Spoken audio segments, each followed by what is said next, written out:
बच्चों इस क्वेश्चन में हमें कहा गया है this is equal to zero and this is equal to zero, और हमें कहा गया है इवेल्युएट दिस बच्चों। तो गाइस इसे देखो कैसे करेंगे। सबसे पहले let us assume C to be cos theta plus 2 cos five plus 3 cos sine. ये हम सी मान लेते हैं, और सी हमें पता है क्या है बच्चों, zero. C is zero. Clear है यहां तक। Similarly let us assume S to be sine theta plus 2 sin five. ये बन गया बच्चों, ये एस है। फाइन। और हमें क्वेश्चन में एस भी दे रखा है, क्या है guys, zero. S is also zero. तो सी प्लस आयोटा इसको हम क्या लिख सकते हैं, it will be cos theta plus iota sine theta plus 2 cos 5 plus iota sine five plus 3 cos plus sine बच्चों। Got it. क्लियर है यहां तक। और हमें पता है C zero and similarly S is zero, right. तो यहां से हमारा इसको क्या लिख सकते हैं, हम इसको लिख सकते हैं e raise to power iota theta plus 2 e⁻ iota five plus 3 e⁻ psi. और ये हमें पता है किसके बराबर है बच्चों, जीरो प्लस जीरो आयोटा, क्योंकि सी भी जीरो था और एस भी जीरो था बच्चों। ठीक है ना guys. Now let us assume this as z1, this as z2 and this as z3। तो हमारे पास है z1 plus 2z2 plus 3z3 is equal to zero बच्चों। क्लियर है यहां तक। कोई डाउट किसी बच्चे को। Alright.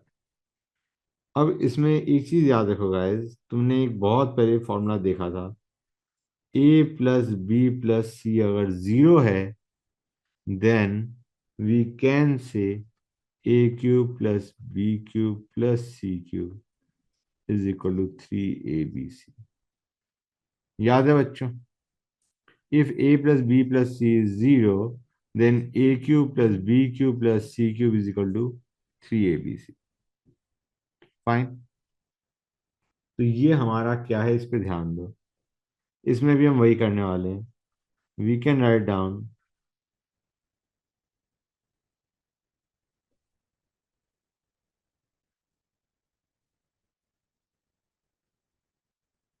This is equal to three.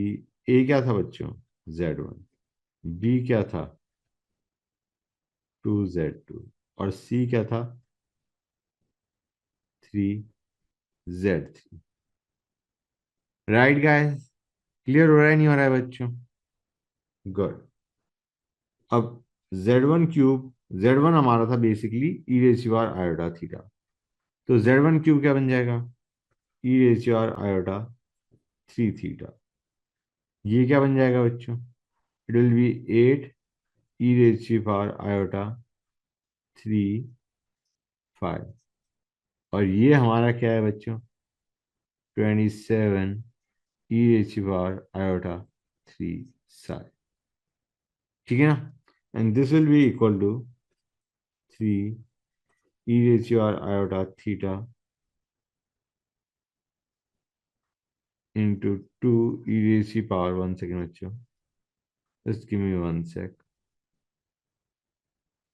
Iota 5 and the third will be 3 e⁻ iota psi बच्चों। क्लियर है यहां तक, गॉट इट। और इसको हम क्या लिख सकते हैं, we can write this down as 18 e⁻ iota theta plus 5 plus this बच्चों साइड। क्लियर है यहां तक? अब देखो क्वेश्चन में हमें क्या दे रखा था। क्वेश्चन में हमें इसकी वैल्यू निकालनी है, राइट गाइस? और हमारे पास है क्या? मैं एक काम करूं, मैं एक बार इसे ढंग से लिख देता हूं, इन दोनों को। ये हमारा बन जाएगा e h power iota three theta plus 8 e iota 3 pi plus 27 iota 3 sign.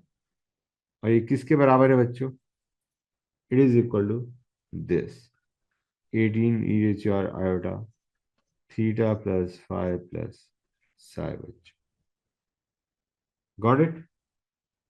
Good. अब let us compare real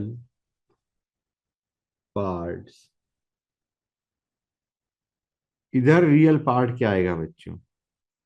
will be cos 3 theta plus 8 cos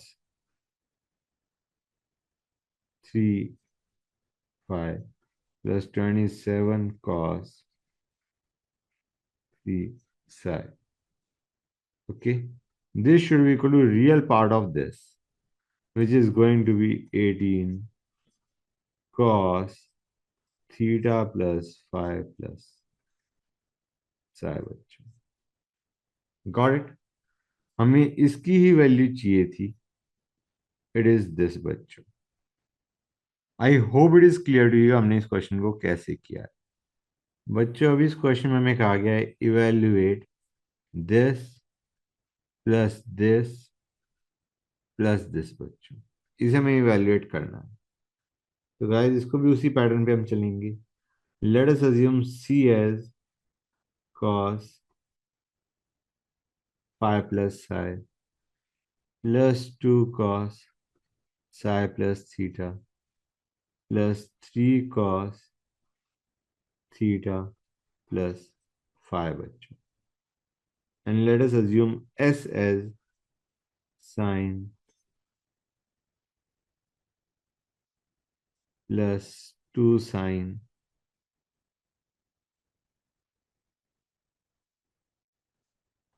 plus 3 sine theta plus 5 बच्चों। क्लियर है यहां तक? तुम्हारा C प्लस आयोटा एस क्या बन जाएगा? C plus iota S को हम लिख सकते हैं cos of this plus iota sine of this, which will be e raised to power iota 5 plus psi plus e raised to power iota, sorry, 2 e raised to power iota psi plus theta. इन दोनों term से हमारा क्या आ गया? psi plus theta. और हमारा इनको जब लोगे तो ये हमारा बन जाएगा 3 e raised to power iota theta plus 5। This is C plus iota s। Fine. Now let e raised to power iota theta to be equal to z1, e raised to power iota phi equal to z2 and e raised to power iota psi equal to z3। ठीक है बच्चों? तुम्हारा ये क्या बन जाएगा बच्चों? ये क्या बन जाएगा? It will B z2 into z3। ये हमारा क्या बन जाएगा? 2 z3 z1। और ये हमारा क्या बन जाएगा बच्चों? 3 z1 z2 बन जाएगा बच्चों ये। हाँ है ना? इसको मैंने बस ये लिखा है। फाइन। अब एक काम करते हैं, let us take z1 z2 z3 common. तो ये हमारे पास यहाँ पे क्या बचेगा? 1/z1 plus 2 bye Z2 plus 3 bye Z3 बच्चों, ये हमारा बन जाएगा। क्लियर है यहां तक? गुड। ये हमारा है क्या by the, this was C plus iodise. C plus iodise हमारा ये बन गया। Fine guys, good. अब यहां से तुम इजीली रियलाइज कर सकते हो कि जो तुम्हारा मॉडुलस है Z1 का, Z2 का, Z3 का, it is going to be 1। हाँ है ना? और क्योंकि मॉडुलस 1 है तो क्या मैं लिख सकता हूँ जैसे मॉडुलस ऑफ Z1 का स्क्वायर इज इक्वल टू 1, ये आएगा। और इसको हम क्या लिख सकते हैं, Z1 इंटू Z1 कॉन्जुगेट। तो आइडिया इज यहां से हमें क्या पता चलता है, Z1 conjugate is 1. Similarly, Z2 conjugate is 1. And same goes for Z3 conjugate is 1. तो यहाँ पे मैं, यहाँ पे 1/Z1 को क्या मैं ये लिख सकता हूँ एज Z1 conjugate। 1/Z1 को क्या लिख दिया, Z1 conjugate। I've used this to write it down as Z1 conjugate। ये क्या बन जाएगा बच्चों, 2Z2 conjugate। और ये हमारा बन जाएगा 3Z3 conjugate। Got it guys? Now we can write this down as Z1 Z2 Z3। और इसको हम लिख सकते हैं ये बच्चों। अब तुम्हें याद होगा जो हमने पहला पार्ट किया था, उसके अंदर भी proved that Z1 plus 2Z2 plus 3Z3 is 0। तो बच्चों यहाँ पे देखो, यही तो लिखा हुआ है, Z1 plus 2Z2 plus 3Z3, ये टर्म ही हमारी क्या आ जाएगी, 0। तो कॉन्जुगेट भी 0 ही है, हाँ है ना? And in that case you can understand हमारा ये सारा क्या बन जाएगा, 0। क्लियर है यहां तक? गुड। ये 0, कॉन्जुगेट 0, इससे मल्टीप्लाई किया, स्टिल 0। Got it? गुड। अब ये 0 है, 0 का मतलब 0 प्लस 0 आएगा। ओके भाई, ये हमारा ये जो हम सॉल्व करते जा रहे थे, this was C plus iota S. Fine. तुम्हारा एक तरीके C प्लस आयोटा एस क्या आ गया, 0। या फिर हम इसे लिख सकते हैं 0 plus 0 iota. Now compare imaginary part. ठीक है ना गाइस? बेसिकली C भी 0 होगा, S भी 0 होगा। और जो हमारा इसका इमेजिनरी पार्ट है, उसी को हमें इवेल्युएट करना था, उसी की वैल्यू हमें इवेल्युएट करनी थी। We are to evaluate this, ये हमें इवेल्युएट करना था, which is actually S।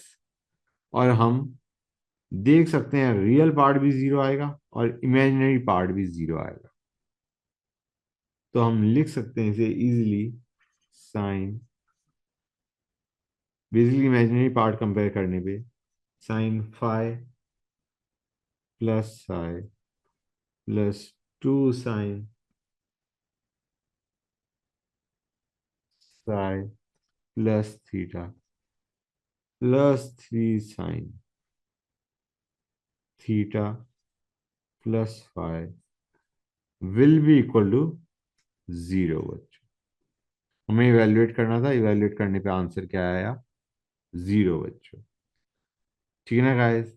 Basically हमारा ये भी 0 होगा और ये भी 0 होगा। मैं पूछा क्वेश्चन में ये गया था। क्लियर हुआ बच्चों इस क्वेश्चन को कैसे करना है? It is important to understand. इनका एक पैटर्न है, उस पैटर्न से करोगे क्वेश्चन हो जाएगा, otherwise it might take lot of time, it might not even get solve. लंबा बहुत ज्यादा चला जाएगा। So this is a way to solve these kind of questions, you have to understand and learn it.